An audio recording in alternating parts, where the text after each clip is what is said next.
রমাদানের এই সুন্দর সময়ে, প্রায় মধ্য রমাদান, আল্লাহ তালার কাছে আমরা দোয়া করি যে আল্লাহ তাআলা কোরআন বোঝার জন্য যে সময়টা আমরা দিলাম বা দিচ্ছি, এটাকে যেন আল্লাহ কবুল করে নেন এবং এর বিনিময়ে যে সওয়াবটা আল্লাহ তাআলা দেন তারই মাধ্যমে আল্লাহ তাআলার কাছে দোয়া করি যে আমাদের যে সমস্ত আত্মীয় স্বজন চলে গেছেন দুনিয়া থেকে, তাদেরকে যেন আল্লাহ তাআলা জান্নাতুল ফিরদাউস দান করেন এবং মুসলমানদের বর্তমান যে বিপদের সময় এসে গেছে, এই বিপদের সময় মুসলমানদেরকে তিনি হেফাজত করেন আর মুসলমান নেতাদেরকে আল্লাহ তাআলা যেন তাদের জীবনটাকে ভালো রাখেন, মুসলমান উম্মাহকে আল্লাহ তাআলা ভালো রাখেন।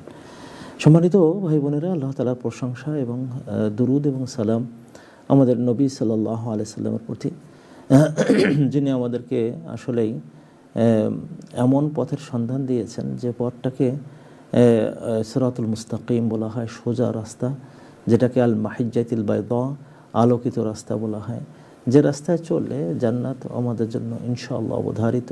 এবং এই দুনিয়াতে আল্লাহ তাআলা রাসূলকে আমরা না দেখলেও তার ভাই হিসেবে স্বীকৃতি পেয়ে ইনশাআল্লাহ জান্নাতে তিনি আমাদের জন্য শাফাআত করবেন, একসাথে আমরা জান্নাতে যেতে পারবো ইনশাআল্লাহ। সম্মানিত ভাই বোনেরা, আমি আজকের যে আয়াতগুলো এখানে নিয়ে আসছি সেটা একটা ঘটনার মতো, কিন্তু এই ঘটনার সাথে মানে আল্লাহ তাআলা কীভাবে মানুষ এবং ফেরেশতা একত্রিত হয় মানুষকে উপকার করার জন্য, আল্লাহ তাআলা ফেরেশতাদেরকে যেভাবে নিয়োগ করেন এবং মানুষের এই উপকার কত দিক থেকে হয়। কখনো কখনো ফেরেশতা, একই ফেরেশতা দুই রকম সূরত নিয়ে আসা, দুই রকম অবস্থা নিয়ে আসা, এটা দুনিয়ায় যে হয়ে থাকে এটা আমাদের কাজের কারণেই। এটাকে আজকে এই আয়াতগুলোতে আমরা জানতে পারবো। এখানে সূরা আল্লাহ তাআলা সূরাত আল হিজরের এই 51 নম্বর আয়াত থেকে এই আমরা আয়াতগুলো নিয়ে আসছি, যেখানে আল্লাহ তাআলা বলছেন, আউযু বিল্লাহি মিনাশ শাইতানির রাজিম, বিসমিল্লাহির রহমানির রহিম, ওয়া নাব্বি'হুম আন যায়ফি ইব্রাহিম إذ دخلوا عليه فقالوا سلاما قال إنا منكم وجلون قالوا لا توجل إنا نبشرك بغلام عليم قال بشرتموني على أن مسني الكبر فبم تبشرون قالوا بشرناك بالحق فلا تكن من القانطين قال ومن يقنط من رحمة ربه إلا الضالون। আল্লাহ তাআলা এখানে আমাদেরকে বলছেন, মানে এই সূরাটা মাক্কি সূরা এবং এই সূরার মাধ্যমে আল্লাহ তাআলা নবীদের যে জীবনে যে সমস্ত বিপদ আপদ এবং সমস্যাগুলো উম্মতের মাধ্যমে হয়েছিল তার কিছু দিক আমাদের সামনে তুলে ধরেছেন, যাতে করে আমরাও এই সমস্ত জায়গা থেকে বেঁচে থাকতে পারি। এটাই হলো আমাদের মূল উদ্দেশ্য। এখানে আল্লাহ তাআলা প্রথমে বলছেন যে তুমি আমার এই উম্মতদের, তোমার বান্দাদেরকে এবং তোমার উম্মতদেরকে নাব্বি করো, খবর দাও। কিসের খবর দাও? দাইফি ইব্রাহিম, ইব্রাহিম আলাইহিস সালামের কাছে আসা মেহমানদের। এর মানে হলো যে আল্লাহ তাআলা মেহমান পাঠান এই দুনিয়াতে তার দূত হিসাবে, এবং এটা কিন্তু মানে এখনও পর্যন্ত জারি আছে। এটা এমন নয় যে ইব্রাহিম, মুসা, ঈসা, আল্লাহ রসুল মুহাম্মদ সাল্লাল্লাহু আলাইহি ওয়াসাল্লাম এদের পরে যে এই ফেরেশতারা আর দুনিয়ায় আসে না। দাইফ বলতে এখানে মেহমান বুঝেছেন, যে ইব্রাহিমের কাছে যে মেহমান আসছিল তার খবর দাও। এখন এই মেহমানরা কজন ছিল? 3 জন, মানে 3 জন। তারা মানুষের সূরতে আসছেন। সাধারণত ইব্রাহিম আলাইহিস সালামের নিয়ম ছিল যে তিনি মেহমান ছাড়া খেতেন না, কিন্তু সেদিন দুপুরের সময় উনি অনেক দেরি করছেন, কোনো মেহমান পায় না, তো নিজে খেতেও পাচ্ছে না। এক সময় দেখা গেল যে 3 জন রাজপুত্রের মতন মানে মেহমান আসছেন, মানে পুরুষ মানুষ। একজন হলো জিব্রাইল আলাইহিস সালাম, একজন হলো মিকাইল আলাইহিস সালাম, আরেকজন ইসরাফিল আলাইহিস সালাম। এই 3 জন আসছেন পুরুষ মানুষের সূরতে। দেখা যাচ্ছে একদম একেবারে মানুষ। ঈদ দাখালু আলাইহি, তারা তিনজনে ইব্রাহিম আলাইসাল্লামের কাছে আসলো। ফাকালু, তারা বলল যে উবাল্লিগু ইলাইকা সালামান মিনাল্লাহ, আমি আল্লাহ তাআলার কাছ থেকে তোমার কাছে আমরা সালাম পৌঁছে দিতে আসছি। হ্যাঁ, তো এই এই কথা মানে তারা তিনজনই একসাথে বলে উঠলো ইব্রাহিম আলাইসাল্লামকে। তারা বলল, কলু শব্দ দিয়ে আমরা বুঝি যে প্রত্যেকেই বলেছেন যে আমরা আল্লাহর পক্ষ থেকে তোমার কাছে সালাম পৌঁছে দিচ্ছি। তো এটা যখন সূরা আদ-দারিয়াতে আসছে তখন তিনি বলছেন সালামুন, সালামুন আলাইকুম, অথবা সালামুন আলাইকা ও আলাইহি, আলাইকুম ও আলাইহি, এটাও হতে পারে। এইভাবে এক জায়গায় সালামান, আরেক জায়গায় সালামুন। সালামান মানে হলো যে তারা বলছে যে আমি সালামকে পৌঁছে দিচ্ছি আপনার কাছে, আর তিনি বলছেন যে আমার পক্ষ থেকে সালামুন আলাইকুম, তোমাদের উপরে সালাম এবং তাহার উপরে সালাম, আল্লাহ তাআলার পক্ষ থেকে সালাম। তো এটা এইভাবে হতে পারে যে তিনি আল্লাহকে প্রায়োরিটি যদি দিয়ে থাকেন তো সালামুন আলাইহি ও আলাইকুম, আর যদি মনে করে যে সামনে যে আছে তাদেরকে সালাম আগে দেয়, সালামুন আলাইকুম ও আলাইহি, এই জন্য সালামুন বলছে সূরা আদ-দারিয়াতে। তো তারা এসে বলল যে আল্লাহর পক্ষ থেকে সালাম দিচ্ছে।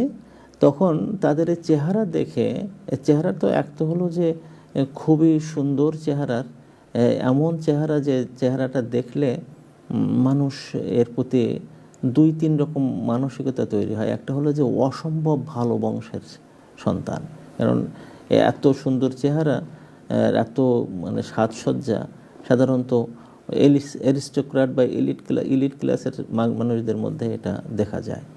তো উনি সেটা দেখলেন, লক্ষ্য করলেন। আবার তার কাছে এই ধরনের লোক তো জীবনে কোনো দিন আসে নাই। এটা তারুণ্য আছে, তরুণ মানুষ তার কাছে আসছে। তো তার মধ্যে একটু কেমন যেন, এমনি তো খায়নি, খাওয়ার জন্য অপেক্ষা করছেন, আবার এই ধরনের লোক আসছে তার কাছে। তাদের চেহারাটা ছিল তারুণ্য থাকার কারণে গোঁফ দাড়ি উঠেনি, কিছুটা মেয়েলি মেয়েলি চেহারা ছিল, যেটা দেখলে মানে পুরুষের চেহারা হলেও, পুরুষ মানুষ হলেও তাদের চেহারাটার মধ্যে একটা অন্যরকম ইয়ে ছিল, চেহারার মধ্যে অন্যরকম আলো ছিল, যেটা দেখে উনি কেমন যেন একটু ভীত হয়ে পড়লেন। ক্বালা ইন্না মিনকুম ওয়াজিলুন, তোমাদেরকে দেখে আমরা সবাই, উনি নিজেকে এবং বাড়ির সবাইকে ইনক্লুড করলেন যে আমরা ভয় পাচ্ছি। আমরা ইনশাআল্লাহ এই গল্পটাকে আমরা সামনে আরও নিয়ে আসবো ইনশাআল্লাহ। আমরা ছোট্ট একটা ব্রেকের দিকে যাচ্ছি, ব্রেকের পরে আমরা সবাই ফিরে আসবো। আমরা ততক্ষণে আমার সাথে থাকবেন ইনশাআল্লাহ। আসসালামু আলাইকুম ওয়া রাহমাতুল্লাহ। Recording stopped.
আসসালামু আলাইকুম রহমতুল্লাহি ওবরাকাতুহু। সম্মানিত ভাই বোনেরা, আমরা আজকে একটা গল্পধর্মী মানে ঘটনা বা আয়াতগুলো আমরা এখানে নিয়ে আসছি। এটা গল্পই এখানে মেন উদ্দেশ্য।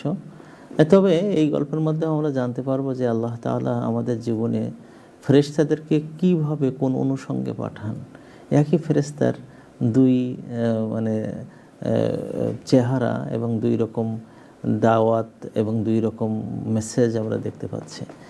তো এখানে আমরা বলতেছিলাম যে তিনজন ফেরেশতাকে আল্লাহ তাআলা পাঠালেন ইব্রাহিম আলাইহিস সালামের কাছে। তিনজনের কথা কোরআনে আছে, হ্যাঁ, মানে যে বর্ণনা যেভাবে আসে তাতে দেখা যায় যে কলু যখন বহু বচন ব্যবহার করেছেন তাতে কমপক্ষে তিনজন, এবং এটা হাদিসেও আমরা জানতে পারি যে ইসরাফিল, মিকাইল এবং জিবরিল আলাইহিমুসসালাম তারা আসছিল এবং আসছিল যে ইন্না মিনকুম অজিলুন, তোমাদেরকে দেখে আমি ভয় পাচ্ছি।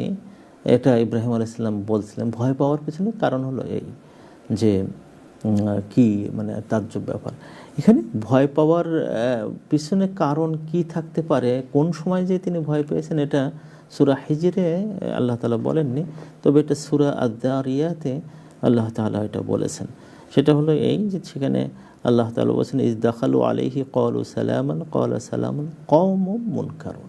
প্রথম কারণ কওমুন মুনকারুন, যে তোমাদেরকে আমি চিনতে পারছি না, তোমরা এমন একেবারে মানুষের সন্তান, কিন্তু মনে হচ্ছে যেন কেবল ঘরের পাশে থাকে, গায়ে কোনো সফরের চিহ্ন নাই, আবার আমি চিনতে পারছি না। উনি তখন মানে প্যালেস্টাইনে থাকেন, সেখানে আশেপাশের লোকদের সবাইকে তিনি চেনেন, আর তখনকার সমাজে তো এত বেশি লোকজন ছিল না। যা হোক, কওমুন মুনকারুন, আমি তোমাদেরকে দেখে তো চিনতে পারছি না। তখন যখন দেখলেন যে ওনারা আসলে সাধারণ ভাত বা সাধারণ খাবার দাবার যা আছে, উনি সাধারণত যে মেহমানদেরকে নিয়ে যা খেতেন সেই খাবারে হবে না। আর আপনারা জানেন যে নবীদের জীবনে খাওয়ার কিন্তু কোনো সময় বেঁচে থাকতো না বাসায়। তো উনি আর সারা দুইজন মাত্র ওদের সন্তান, মানে সন্তান ছিল না। সারার কোনো সন্তান হয়নি, হাজার সন্তান হয়েছিল, কিন্তু তাকে তো আবার মক্কায় রেখে আসছেন তিনি। এটা হলো মক্কায় রেখে যাওয়ার পরে মাত্র দুইজন বাসায়। তা দুইজনকে খাওয়া কতটুকু থাকে, সেখানে দুইজনের এমন খানা নেই যে চারজন মিলে খাবেন, হয়তো একজন খেতে পারত।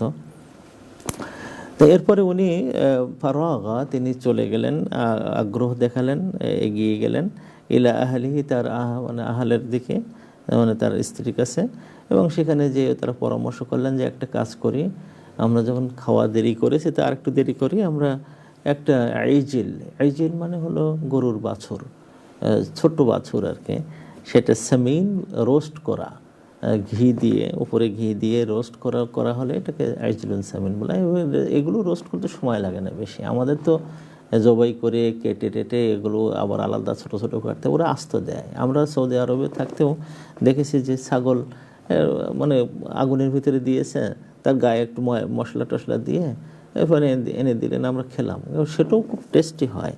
তো এটা নিয়ে আসলেন, ফাকররাবাহু ইলাইহিম, এই ছোট্ট গোবৎসটা মানে রোস্ট করার পরে তাদের সামনে নিয়ে এলেন। ক্বালা আলা তাকুলুন, দেওয়ার পরে এত সুন্দর খাবার এবং গন্ধ যেটা আসে, রোস্টের গন্ধটা অন্যরকম, মানে মানুষের কেন, যে জন্তু জানোয়ার শুকলেই তারা সেখানে আসার চেষ্টা করে। তো উনি এতক্ষণ খান না, উনিও মনে করছেন খাবেন এদের সাথে। তারপরে তিনি আগ্রহী হলেন খাওয়ার জন্য, তিনি নিলেন, ওরা নিচ্ছে না। তো দেখে বলে আলা তাকুলুন, তোমরা খাবে না? ফাআউজাসা মিনহুম খিফাতান, তারা বলে দিল না আমরা খাবো না, এবং ওখানে হাতও তারা দিল না। এটা দেখে তার কাছে তার মনে ভয় লেগে গেল যে এটা কেমন, এটা তো কোনো সাধারণ মানুষ তো না এরা। তখন এইখানে ইন্না মিনকুম ওয়াজিলুন বলছে, আর এখানে বলছে যে ফাউজাসা মিনহুম খিফাতান, তার অন্তরের মধ্যে ভয়ে কম্পন আর তৈরি হয়ে গেল। তখন যে তারা ক্বালু লা তাউজাল, তুমি ভয়ে কম্পিত, যে ভয়ে কম্পন তৈরি হয় তাকে ওয়াজাল বলা হয়, যে তুমি ভয়ে কেঁপো না। আর এখানে আছে লা তাখাফ, তুমি ভয় পেও না। ইব্রাহিম আলাইহিস সালামের ভয় মানে পাবে না, এই কথা বলার পরে বলছে ইন্না নুবাশশিরুকা বিগুলামিন আলিম, আল্লাহ তাআলা তাকে দুটো সন্তান দেন। তার অনেকগুলো সন্তান হয়েছিল, প্রথমে তো সন্তান হচ্ছিল না, ইসমাইল হলো। তারপরে যে এই ঘটনা ঘটতেছে এখানে, যে আরেকটা সন্তানের উনি সুসংবাদ পাচ্ছেন, এবং আল্লাহর কি ফয়সালা, এই 2 সন্তানের পরে কিন্তু আরও অনেকগুলো সন্তান তার হয়েছিল। এটা আল্লাহর ফয়সালা। আমি দেখছি যে যারা বাঁঝা বা এরকম হয়, তাদের যখন আল্লাহ তাআলা বাচ্চা দেয়, তখন দেখা যায় যে সমান হতে থাকে। এটা আমার আত্মীয়দের মধ্যেও আমি দেখেছি যে বাচ্চা হচ্ছে না, তার জন্য মানে তার স্বামীকে বিয়ে পর্যন্ত করাইছে যে তুমি আরেকটা বিয়ে করো, আমার এখানে সন্তান যখন হচ্ছে না। আল্লাহর কি ফয়সালা যে বিয়ে করার দ্বিতীয় তৃতীয় মাসে যেই প্রথম স্ত্রী গর্ভে সন্তান আসছে, তারপরে একটা বাচ্চা, তারপরে আরেকটা বাচ্চা, তারপরে আরেকটা বাচ্চা আসতেই আছে। তো এইরকম ইব্রাহিম আলাইহিস সালামের জীবনেও হয়েছিল। এই জন্য যারা নিরাশ হয়ে যেতে চায় তারা নিরাশ হতে নেই। এখানে বলছে লা তাওজাল, তোমাকে আমরা একটা মানে আলিম বাচ্চার সুসংবাদ দিচ্ছে। দেখুন, বাচ্চাদের মধ্যে সবার যোগ্যতা সব সমান হয় না। ইসমাইল আলাইহিসসালাম সম্পর্কে আল্লাহ তাআলা যে সুসংবাদটা পাঠিয়েছিলেন, সেটা হলো যে বাশশারনাহু বিগুলামিন হালিম। হালিম হালিম শব্দের অর্থ হলো যে সবর এত বেশি যে কিছু কিছু সবর আছে কিন্তু যে সবর করছে কিন্তু হাহুতাশ আসে মনের মধ্যে, যে আহারে আমার এই বিপদটা হয়েছে, এবং মানুষে বলে বেড়াচ্ছে আমার একটু দোয়া করে নাও। এটা সবর করছে কিন্তু দোয়াও এই বেড়াচ্ছে কেমন, এটা এক ধরনের সবর। আর হুলম বলা হয় এমন যে দুনিয়ার কেউ টেরও পাবে না আমার সমস্যা আছে। হ্যাঁ, এইরকম এটাকে হালিম বলা হয়। ইসমাইল আলাইহিস সালাম সম্পর্কে আল্লাহ তাআলা এই সুসংবাদ দিয়েছিলেন, তিনি হালিম হবেন।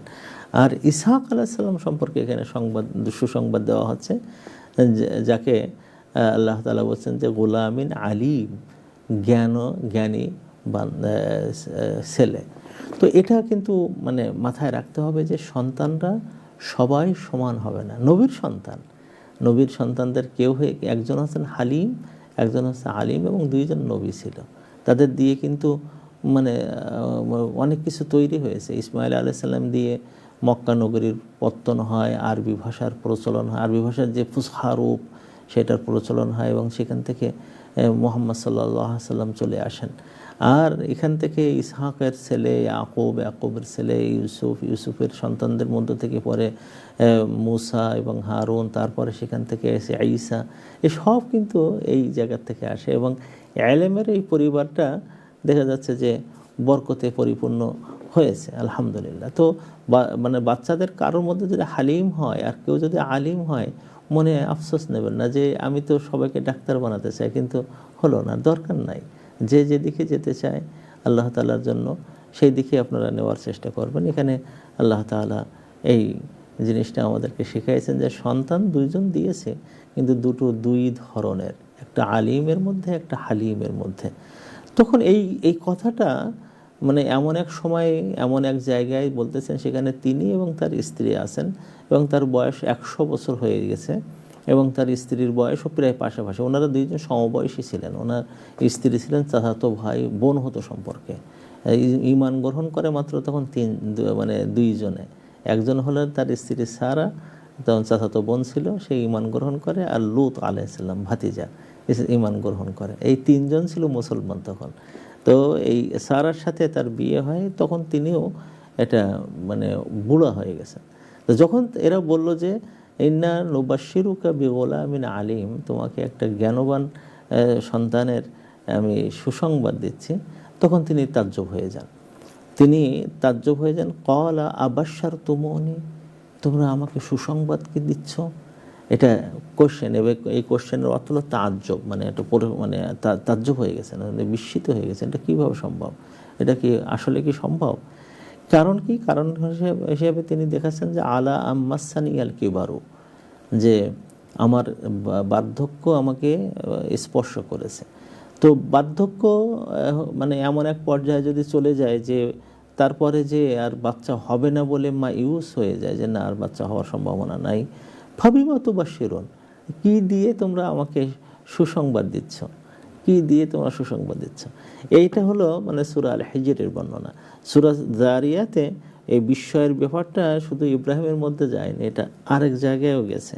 সেখানে যে বলছে অবাশশারুহু বিগুলামিন আলিম, তারা একজন জ্ঞানবান গোলামের সুসংবাদ দিল। এই সুসংবাদ ইব্রাহিম আলাইহিস সালামের প্রতিক্রিয়া তো এই ছিল যে আমি তো বুড়ো হয়ে গেছি, কিভাবে কিসের সুসংবাদ তোমরা আমাকে দিচ্ছ। কিন্তু যখন এই কথাটা কানে গেল তার স্ত্রীর, ফা আকবালাত ইমরাতুহু ফি সররা, তার স্ত্রী ওখানে চলে আসলো, মানে দরজার কোঠরে ওই যে জায়গাটা, সেখানে তিনি আসলেন। ফা সক্কাত ওয়াজহাহা, তার মুখটাকে হাত ছেড়ে দিলেন, মানে আঙুল দিয়ে এরকম করা, এরকম করা। এটা হলো মানে এক একটা কালচারের মধ্যে এরকম আছে। যেমন আমরা মানে যখন কেঁদে ফেলি অনেক জায়গায় আমাদের মুখে হাত দিয়ে মুখটা ঢেকে রাখা হয়। হ্যাঁ, কেউ কেউ কেউ যখন কাঁদে তখন কিছু কিছু এরিয়া আছে বুকে এরকম হাত চাপড়ায়, হ্যাঁ এরকম আছে বিভিন্ন রকম। কিন্তু যখন অসম্ভব কোনো কথা শুনে তো মুখে হাত দিয়ে এরকম করতে থাকা, হাত ছাড়ানো, এটাও একটা রীতি আছে। উনি এই কাজটা করা শুরু করে দিলেন, যে তার চেহারা তিনি হাত দিয়ে করতেছেন, হাত ছেড়ে দিচ্ছেন এবং বলতেছেন যে এটা কিভাবে সম্ভব।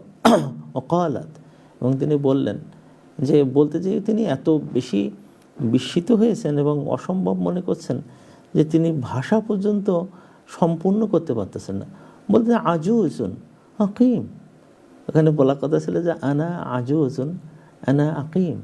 তাই এই যে আনা শব্দগুলো বাদ দিয়ে দিলেন, কারণ তার বিষয়টা এত বেশি লাগছে যে বলার মতো না।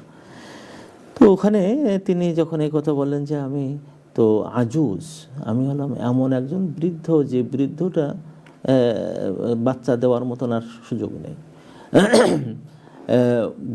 মানুষের বয়সগুলোকে যখন করা হয়, ক্লাসিফাই করা হয়, তখন এটা হলো প্রথম যখন সন্তান জন্মগ্রহণ করে তখন সে থাকে মৌলুদ বা ওয়ালাদ, মৌলুদ, তারপরে যে তিফলুন হয়, তিফলুর পরে যে তারপরে ওটা সবিয়ন বা হয়, তারপরে যে গোলামন হয়, তারপরে যে মোরাহেকন হয়, তারপরে শাবন হয়, তারপরে যে কাহলুন হয়, তারপরে যে মানে শাইখুন হয়, শাইখুনের পরে যে আজুজুন হয়।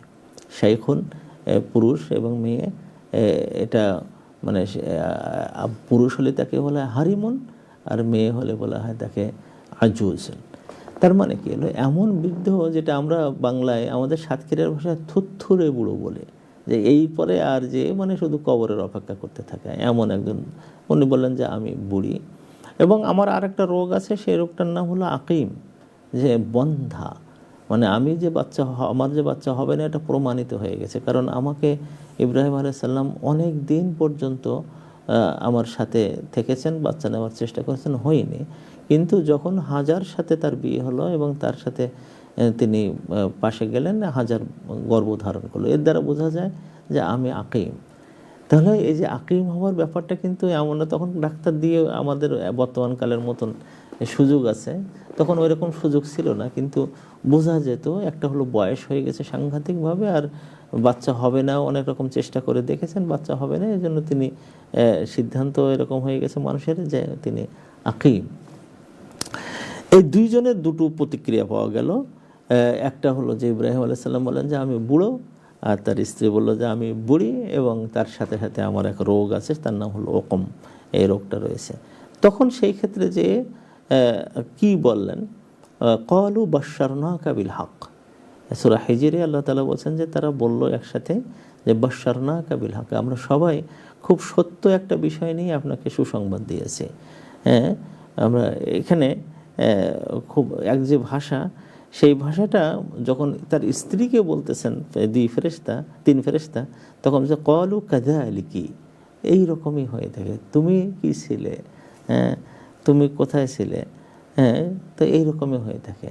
কীরকম হয়ে থাকে, যে ক্বালা রব্বুকি, তোমার রব তোমাকে বলেছেন এই যে তোমার একটা বাচ্চা হবে এবং সেই বাচ্চাটা হবে গোলামুন আলিম হবে, এবং সেই বাচ্চাটার ব্যাপারে তোমার রব এটা বলেছে।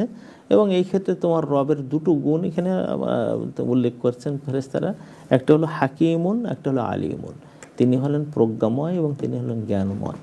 কোনো মানুষের সন্তান হওয়া না হওয়া এর সাথে আল্লাহ তাআলার হাকিম শব্দটা প্রয়োগ করা হয়েছে। এটা অদ্ভুত ব্যাপার। কেন হয় না, এটা যখন কোনো বাচ্চা মানে এরা মনে করে, সন্তানরা স্বামী স্ত্রী মনে করে যে এটা মনে হয় আল্লাহ পাপের ফল দিয়েছে, আমাদের ওখানে একজনের বাচ্চা হতো না, যেসব খুব খারাপ খারাপ নামে ডাকতো। আমাদের ফুফাতো বোন হতো তার মানে স্ত্রী, সেও খুব কান্নাকাটা করতো আমাদের বাসায় এসে, আমার মনে আছে। তো আমার একটা কথা থাকতো সব সময় যে বোন, ধৈর্য ধারণ করো, তুমি সন্তান না হওয়ার পরেও কিন্তু তুমি অনেক সন্তানের জননী হতে পারো।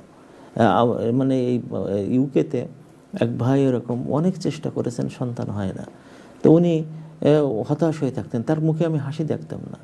তো আমি যখন সেই শহরে গেলাম, 5 বছর ছিলাম সেখানে, তো ওনাকে আমি একটা কথা বললাম যে আপনি একটা কাজ করেন তো, এটা কি, সন্তান অ্যাডাপ্টিং শুরু করে দেন। সেটা কি, যে আপনি একটা ওনার বাড়িতে যে জায়গা জমি আছে ও খাবে কেনা, তো ওখানে একটা মাদ্রাসা বানিয়ে দেন, মসজিদ বানিয়ে দেন, দিয়ে ওখানে একজন হাফেজ রাখেন, ইমাম রাখেন হাফেজ, মুয়াজ্জিন রাখেন হাফেজ, আর হেফজখানা করেন। এই আপনার টাকা পয়সা দিয়ে ওদেরকে লালন পালন করেন। একদিন উনি হাসতেছেন আমার দেখে, হাসতে, মৌলানা সাহেব অনেক ধন্যবাদ, কি আমি এখন 20 জন সন্তানের বাবা এবং তারা 20 জনে হাফেজ। আমরা বলেন কি, তাহলে হ্যাঁ।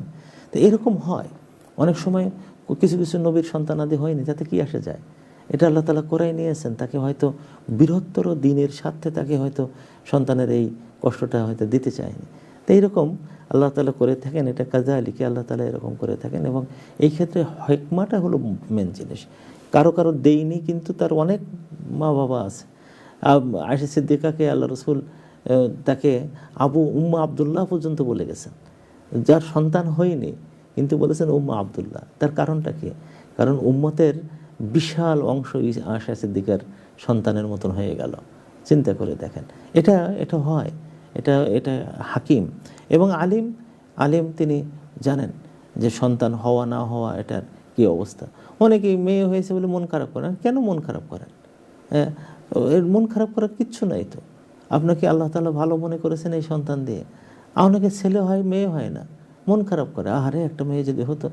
একজন 11টা ছেলে হয়েছে, তারপরে আবার একটা মানে বাচ্চা হওয়ার জন্য চেষ্টা করছে, তা আমার কাছে দোয়া চেয়েছে, উস্তাজ এইবার দোয়া করবেন যেন আমার একটা মেয়ে হয়। আমি বললাম না, এ দোয়া আমি করব না। আমি করব যে আল্লাহ যেন আপনাকে একটা নেককার সন্তান, পরেজগার সন্তান দান করেন। মেয়ে বা ছেলে হতেই হবে এটা বলতে নেই, আর অনেক সমস্যা আছে, এগুলো করতে নেই। তো এখানে আল্লাহ তাআলা এই হাকিম এবং আলিম, এই জিনিসটা কিন্তু মাথায় রাখা দরকার। আমাদের এক মুরব্বির 6 ছেলে ছিল, তো উনি বলতেন যে আল্লাহ তাআলা আমাকে তো মেয়ে দেয়নি, তা আমার যে ছেলেগুলো বিয়ে করবে তাদের বউগুলোকে আমি এখন আপন মেয়ের চেয়ে যত্ন করব। তো উনি বলতেন, আমার কয়েক জায়গায় তার কাছে আমি শুনেছি, বাংলাদেশে খুব নামকরা মানুষ, উনি বলেছেন যে আমার ঘরে আল্লাহ তাআলা এমন বৌমা পাঠিয়েছেন, উনি মা বলে ডাকতেন তাদেরকে, যে আমার একেবারে আমার সন্তান, আমার মেয়ে হলে আমি যা এক্সপেকটেশন ছিল তার চেয়ে বরং আর কিছু কিছু ক্ষেত্রে আরও বেশি, আরও সুন্দর, আরও সব দিক দিয়েই ভালো। তো এই যে জায়গাটা, সন্তানের বিষয়টা, এটা কিন্তু আসলে আমাদের খেয়াল রাখা দরকার। তো ওরা এখানে যে সারাকে বললেন কাযালিকা ক্বালা রাব্বুকি, এবং ইন্নাহু হুয়াল হাকিমুল আলিম। এবার মানে ইব্রাহিমের ক্ষেত্রে তারা যেটা বলেছেন, ফালা তাকুম মিনাল কানিতিন, আপনি নিরাশদের অন্তর্ভুক্ত হবেন না। চিন্তা করে দেখেন, সেরা নবী, এবং উনি তো আসলে বলা যায় যে যদি আমরা ক্যাটাগরিক্যালি ভাগ করি, তা আমাদের নবী হলেন সর্বশ্রেষ্ঠ, তারপরেই তার স্থান হয় ইব্রাহিম আলাইহিস সালামের স্থান, এবং আল্লাহ রসুল তো সেইভাবে তাকে পরিচয় করে এসেছেন আমাদের কাছে। কিন্তু তাদেরকেও ফেরেশতারা এসে যে এই যে কথাটা বলে ফেললেন যে তোমরা আমার বয়োবৃদ্ধ হয়ে গেছি, এরপরে তোমরা আমাকে কিসের সুসংবাদ দাও, এই কথাটা ফেরেশতাদের কাছে ভালো লাগেনি। একজন সেরা নবী, কিন্তু তার এই কথাটা ভালো লাগে। ফালা তাকুম মিনাল কানিতিন, চিন্তা করে দেখেন, একজন নবীকে 3 জন ফেরেশতা শিক্ষা দিচ্ছে যে আপনি নিরাশ যারা হয় তাদের অন্তর্ভুক্ত হবেন না। ক্বালা ওয়া ইয়াকনাতু মির রাহমাতি রাব্বি ইল্লা দাল্লুন। তো মানে উনি তখন একটু কথাটাকে স্বর চড়াই দিয়েছেন, বলো কি তোমরা, আমি কেন নিরাশ হব? যারা নিরাশ হয় তারা কি বিভ্রান্তরা নিরাশ হয়? আমি তো নিরাশার কথা বলি না, আমি তাজ্জুবের কথা বলেছি, তোমরা নিরাশ মনে করলে কেন? আল্লাহু আকবার। দেখেন ঈমানদারের ভাষা, যা কেন আমি নিরাশ হব, তোমরা নিরাশের কথা বললে কেন? আমি তো নিরাশ হয়েছি না, বরং নিরাশ যারা হয় তারা বিভ্রান্ত হয়ে যায়। এটা হলো মেন কথাটা। আমি আজকের মূল আলোচনায় যে জিনিসটা আমি নিয়ে আসতে চাচ্ছিলাম সেটা হলো যে আমরা নিরাশ হয়ে যাই। এখন সৌদি আরবে আঘাত হেনেছে ইরানের উপরে আঘাত হেনেছে, মরে গেছে তাদের প্রধান ব্যক্তি। ইরান আবার কাতারে আঘাত হেনেছে, বাহরাইনে আঘাত হেনেছে, ওমানে যে আঘাত হানবে চিন্তা করতেছে, বিশ্বযুদ্ধ হয় কি না হয়, এসবগুলো হতে থাকবে। এই যে যুদ্ধ অবস্থা, সমস্যা এগুলো থাকতে, নিরাশার মধ্যে যাওয়া যাবে না। সবসময় বলতে হবে আল্লাহ তুমি আমাদের কল্যাণ রাখবে। হ্যাঁ, চোখে পানি আসবে, আমার প্রচণ্ড কান্না আসবে, আমার ঘুম হতে চাইবে না। এটা উম্মতের কষ্ট, এই উম্মতের কষ্ট আমারও কষ্ট। এবং মধ্যপ্রাচ্যে তো আসলে আমাদের ভাই বোনেরা আছে, হ্যাঁ, সেই জন্য আমাদের ভয় লাগতেছে। কারো সন্তানরা আছে। কালকে আমরা টিভি ওয়ানে ছিলাম, এক মুরব্বী, তার সন্তানও বাহরাইনে থাকে। তো এখন যে জিনিসটা করতে হবে যে এই কথাটা যেটা ফেরেশতারা ইব্রাহিমকে শেখাতে চাইছিল, আর ইব্রাহিম বলে দিলেন যে এটা তোমার শেখানোর দরকার নাই, আরও জেনে রাখো নিরাশ হতে নেই। নিরাশ হয় যারা, তারা বিভ্রান্ত হয়ে যায়, ধ্বংস হয়ে যায়, তাদের পথ হারিয়ে ফেলে, তারা আল্লাহকে আর পায় না। নিরাশা যাদের জীবনে একবার ঢুকেছে তারা আর কোনো দিন পথ পাবে না, সব সময় চিন্তা করতে হয়। এবং এই জায়গাতে আল্লাহ তাআলা একটা সুন্দর মানে দৃষ্টিভঙ্গি আমাদেরকে সেট করতে বলেছেন, এবং সেটা আকীদার বিষয়। আমি মনে করি যে আজকে আমার কথা যারা শুনছেন তারা এই আকীদার এই প্রসঙ্গটা গ্রহণ করবেন। সেটা কি? সেটা হলো যে আনা ইনদা যন্নি আবদি বি, এই হাদিসটা মুখস্থ রাখবেন। আনা ইনদা যন্নি আবদি বি, আমি আমার বান্দা আমার সম্পর্কে যে ধারণা করে সেই ধারণার কাছে। সুবহানাল্লাহ, আল্লাহ তাআলা সম্পর্কে সবসময় সুধারণা রাখতে হবে। আমি একটা বিরাট বিপদে পড়ে গেছি, অর্থনৈতিক দিক দিয়ে একদম সর্বনাশ, আল্লাহ হয়তো এর মধ্যে বড় কল্যাণ রেখেছেন।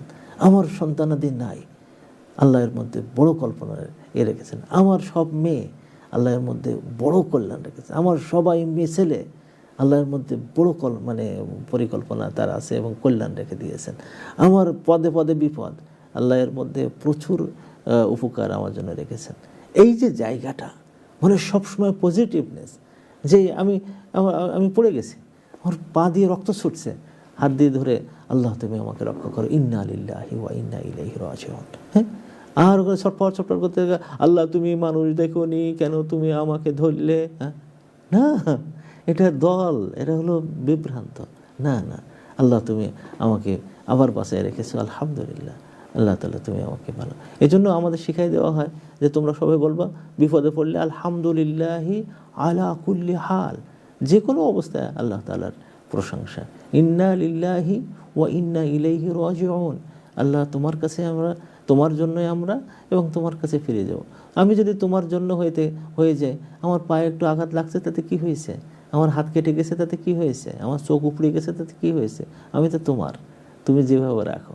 এই যে জায়গাটা আসা এবং মানে সুধারণা রাখা, সবসময় নিরাশ না হওয়া, এই জায়গাটা যে আমি যখন আল্লাহ তাআলা সম্পর্কে এই ভালো ধারণাটা রাখি, তখন হয় কি আমার মধ্যে মানে এই যে আমরা অনেক সময় অসহ্য যন্ত্রণায় ভুগতে থাকি, কত কষ্ট হতে থাকে, এই কষ্টগুলো আর তখন হয় না। এই জিনিস থেকে আল্লাহ তাআলা আমাদেরকে রক্ষা করে। আমরা একটা হাদিস প্রায় সবসময় বলি যে এক ব্যক্তিকে আল্লাহ তাআলা সিদ্ধান্ত দিয়েছেন যে এ জাহান্নামে যাবে, নিয়ে যাও তাকে। তো যখন জাহান্নামের কিনারায় জোর করে নিয়ে গেছে, তখন সে একবার আল্লাহ দেখে পিছন ফিরে তাকাইছে এরকম করে। তখন আল্লাহ তাআলা বললেন তুমি তাকাচ্ছ কেন? তো তখন এই লোকটা বলবে যে আল্লাহ, আমি তো তোমার সম্পর্কে ধারণা ছিল এই যে তুমি ক্ষমা করো, আমার এই ভালো ধারণা তোমার প্রতিটা ছিল। আল্লাহ তাআলা তখন ডাকবেন এবং বলেন যাও, তুমি জান্নাতে চলে যাও। এই যে ভালো ধারণার কাছে আল্লাহ তাআলাকে পাওয়া, এটা কিন্তু খুব বড় জিনিস। তো এটাই আমাদের বড় বিপদ মুসিবতে আমাদের সহজ করে দেয়, এবং এইটা ইব্রাহিম আলাইহিস সালামের মাধ্যমে আমরা জানতে পাচ্ছি। তো এইটা হলো এই তিনজন লোককে আল্লাহ তাআলা পাঠিয়ে দেন, যাও ইব্রাহিমের কাছে যাও, কারণ তার মাধ্যমে এই বাইতুল মাকদেস এই জায়গাটা আবাদ করতে হবে। এটা আবাদ আর একটা বরবাদ। সেটা কি? তখন ইব্রাহিম আলাইহিস সালাম বললেন ফামা খতবুকুম আইয়ুহাল মুরসালুন, এখন তো বুঝতে পারছি যে তোমরা আল্লাহর পক্ষ থেকে আসা ফেরেশতা। এতক্ষণ পরে উনি বুঝেছেন যে এরা সাধারণ মানুষ না, এরা ফেরেশতা। তোমার কি উদ্দেশ্যে তোমরা আসছো, তোমাদের বড় ধরনের কাজ নিয়েই আসছো, বোঝা গেছে কি সেটা। তো ওই আগের যে মানে সুসংবাদ দেওয়াটা এবং এই কথাটা আল্লাহ তাআলার পক্ষ থেকে নিয়ে আসছে, কারণ সেটা একটা পরিকল্পনার অংশ। এই সুসংবাদটা দিয়েছেন ঊষর মরুর বুকে একটা নতুন গাছ জন্মানো, একটা বিরাট ব্যাপার। এই সারা যে নিজেই বলতেছে আমার বাচ্চা হওয়ার সম্ভাবনা নেই, যে ইব্রাহিম যিনি নিজেই বলতেছেন যে আমাদের আর বাচ্চা হওয়ার সম্ভাবনা নেই, সেখান থেকে একটা বাচ্চা এবং সে তাকে আলিম করে নিয়ে আসা, এটা মানে হলো আল্লাহ প্ল্যানের অংশ, অন্তর্ভুক্ত। অসম্ভব জায়গাতে আল্লাহ তাআলা করাই নেন, এটা মনে করতে হবে যে আল্লাহ তাআলার এটা মানে নিয়তি এবং তার কাদারের অন্তর্ভুক্ত। তো তখন যে জিজ্ঞেস করছেন তোমরা বড় একটা কাজ নিয়ে সম্ভবত আসছো, সেটা কি? তখন তারা বলল, কল ইন্না উরসিলনা ইলা কওমিন মুজরিমিন, আমরা একটা বড় ধরনের অপরাধী জগতের একটা এলাকা, একটা কওমের কাছে আমরা এখানে আসছি এবং আমাদেরকে পাঠানো হয়েছে। কারণ কি? কারণ হলো যে লিনুরসিলা আলাইহিম হিজারাতাম মিন তিন, যাতে করে তাদের উপরে মাটি থেকে বানানো পাথরের মতন শক্ত দিয়ে তাদের উপরে আমরা বর্ষণ করতে থাকবো। মুসাওয়ামাতান, সেখানে ইসিম দেওয়া, প্রত্যেক মানুষের নাম সহকারে দেওয়া আছে যে এই ইটটা, এই পাথরটা অমুকের কাছে যাবে। যে ইট একেবারে পাথরের মতো শক্ত হয়ে যায় তাকে হিজারাতুম মিন তিন বলা হয়, যে নাম সহকারে দেওয়া আছে ইনদা রব্বিকা, আল্লাহ তাআলা নাম উল্লেখ করে করে এই ইটটা ওর মাথার উপরে পড়বে। এইভাবে লিল মুসরিফিন, সীমা লঙ্ঘনকারীদের। এইটা কিন্তু বড় ধরনের জিনিস। সেটা হলো যে যখন কোনো বান্দাকে আল্লাহ তাআলা ধ্বংস করে দেওয়ার প্ল্যান করেন, সেটা কোন সময়? যে সময় পাপ কাজটা করে এই মুজরিম হয়। মুজরিম কারে বলে? মুজরিম মানে হলো সে অপরাধ এবং এই অপরাধ জগৎটাকে সে ভালো মনে করে, সে ঘুষ খায় এবং ঘুষ খাওয়াটাকে সে জায়েজ না শুধু মনে করে যে এটা বুদ্ধিমানের কাজ।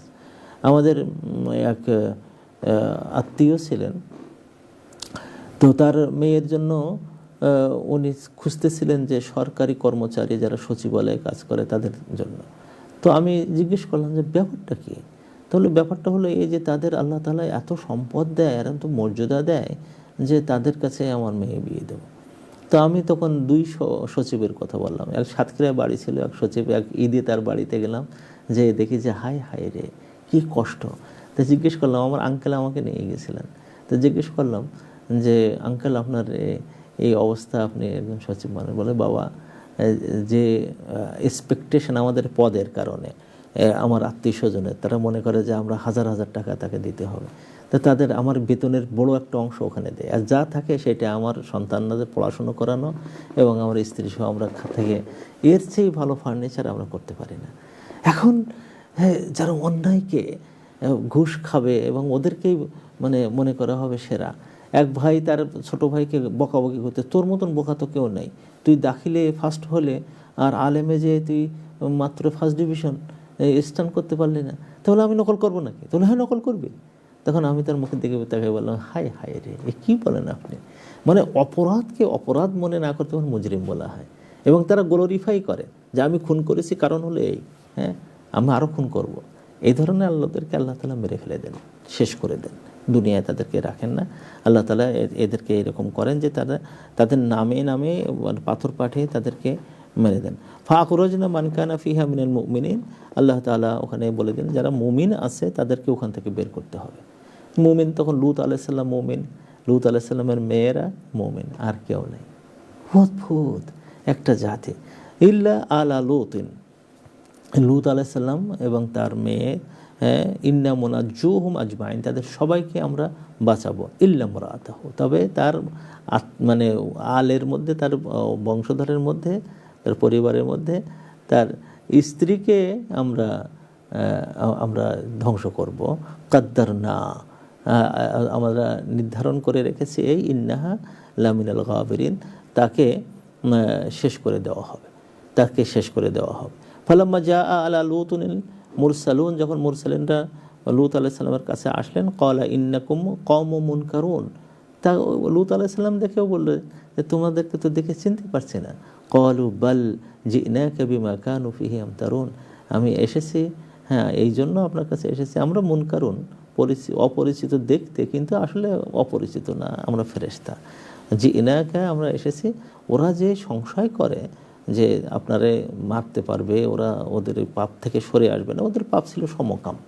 শুধু সমকাম না, বিভিন্ন জায়গায় জায়গায় যে গান না আন্দিয়া করতো, তার সেখানে মানে খুব ভালো ভালো মানে জায়গা তৈরি করে দিয়ে সেখানে গানের মাহফিল করা, গানের মজলিস করা, তারপর এই সমস্ত তারা করতো। সেখানে যেয়ে তারা এই কাজগুলো করত এবং মদের ছড়াছড়ি যে সমস্ত কাজে এই মানে যৌনতা বাড়ে, সেই সমস্ত নাটক মাটক এই সমস্ত এখন যা হয়, ও তখনও ওই রকমই হতো। তো এই সমস্ত কারণে তারা আল্লাহ তাআলার মানে ধ্বংস আসতে পারে, আল্লাহ তাআলা আছেন এই ব্যাপারে সংশয়িত ছিল। হ্যাঁ, তো তখন তাদেরকে আল্লাহ তাআলা বলে দিলেন যে তোমার পরিবার নিয়ে তোমরা রাতের অন্ধকারে বেরিয়ে যাও, শুধু এই মানে তোমার স্ত্রী যদি না বেরোতে চায় জোর করবা না। এরপরে যে ওই জাতিকে আল্লাহ তাআলা ধ্বংস করে দিলেন। এই যে ফেরেশতা সুসংবাদ নিয়ে আসলো, সেই ফেরেশতা তিনজনই একটা জাতি ধ্বংস করলেন। এবং ধ্বংসটা যদি আপনারা কেউ দেখতে চান, কখনো যদি সুযোগ থাকে, তাহলে জর্ডানে যদি যান, তাহলে মৃত সাগরটা দেখে আসবেন যে সেখানে কোনো প্রাণী পর্যন্ত বাঁচে না। আল্লাহ তাআলা এমন অবস্থায় একটা সাগর করে রাখছেন দুনিয়ার মধ্যে যে মাটির নিচের অংশ উপরে আর উপরের অংশ নিচে, এবং মানুষগুলোকে এমন করে শেষ করা হয় যে তাদের হাড্ডি গুড্ডিও এখন আর পাওয়া যায় না, দেখা যায় না, এমনভাবে ধ্বংস করে দিয়েছে। কারণ এটা এত মারাত্মক রোগ ছিল, আর এই রোগটাকে এখন গ্লোরিফাই করা হচ্ছে সারা দুনিয়াতে। এই যে বড় বড় বিপদগুলো আসতেছে, কোভিড-19-এর পরে যে পৃথিবী নতুন দিকে যাচ্ছে, এখানে এই দিনের সুন্দর কথাগুলো মানুষের কাছে পৌঁছে দিতে হবে। কারণ এটা এখন এমন এক পর্যায়ে গেছে যে ঘরে ঘরে মানুষকে মানে উৎসাহিত শুধু করা হচ্ছে না, এই ধরনের পাপ করুক, এটা স্কুলে স্কুলে শিক্ষা দেওয়া হচ্ছে, কীভাবে এই পাপ করতে হয়, এই পাপ করলে কি উপকার হয়। হ্যাঁ, এই সব পর্যন্ত আমাদের সন্তানদেরকে শেখানো হচ্ছে। মনে করবেন না যে শুধু বোধহয় ইউকেতে আমেরিকাতে পড়ায়, না, বাংলাদেশে পড়া বাধ্যতামূলক করে দিয়েছে। এই সরকারের সময়ে দেখলাম যে এই এলজিবিটি ইস্যুটাকে তারা মানুষের অধিকারের মধ্যে নিয়ে এসে এটাও আমাদের পাঠ্যপুস্তকের মধ্যে দেওয়া হবে। আস্তে আস্তে এরকম চেষ্টায় যাচ্ছে। মানুষ নোংরামিকে যখন এটাকে পাঠ্যপুস্তকের মধ্যে নিয়ে আসে, নোংরামিকে যখন মনে করে যে এটা ফ্যামিলি ডিগনিটি, নোংরামিকে মনে করে এটা ইলিট ক্লাসের কাজ, নোংরামিকে মনে করে এই গ্লোবালাইজেশনের জন্য আমরা ফিট, তারা এই ধ্বংসের মুখোমুখি হবেই হবে। এইডস এক সময় এসে মানুষকে দেখাই দিয়েছিল এটা কত বড় জঘন্য অপরাধ, তাতেও মানুষের শিক্ষা হয়নি। ধ্বংসের কাছাকাছি আসতেছে পৃথিবী, এখন এমন ধ্বংসের কাছাকাছি যে যে কোনো মুহূর্তে কোনো বড় ধরনের বিপদ আসতে পারে। কোরআনের এই আয়াতগুলো যখন আমরা পড়ি, তখন আমাদের গা থরথর করে কেঁপে ওঠে। ইব্রাহিম আলাইহিস সালামের কাছে মেহমান আসার পরেও তার যেমন ভয়ে গা কেঁপে উঠছিল, আমাদের পৃথিবীর অবস্থা দেখলে এমন কোনো ঘর নেই যে ঘরে সুদী কারবার নেই, এমন কোনো ঘর নেই যে ঘরে ঝামেলা থেকে মুক্ত নেই। আমরা দিনহীনতাটাকে আমরা দিন দিন এটাকে মনে করে নিচ্ছি যে গর্বের বিষয়। আল্লাহ তাআলা আমাদেরকে রক্ষা করুন এই আয়াতগুলো থেকে, যে জায়গার যে জিনিসগুলো আমরা শিখছি, বিশেষ করে নিরাশ না হওয়া, এবং দ্বিতীয়ত যে পাপের মধ্যে গেলে আল্লাহ তাআলা যে গজব যেভাবে আসে, তার থেকে বেঁচে থাকার জন্য আমরা যেন সিদ্ধান্ত গ্রহণ করি। রমজান মাসের এই প্রত্যয় যেন আল্লাহ আমাদেরকে কবুল করেন। আল্লাহ তাআলা আমাদেরকে ভালো রাখুন। সুবহানাকাল্লাহুম্মা বিহামদিকা আশহাদু আল্লা ইলাহা ইল্লা আনতা আস্তাগফিরুকা ওয়া আতুবু ইলাইক। আসসালামু আলাইকুম ওয়া রাহমাতুল্লাহি ওয়া বারাকাতুহু।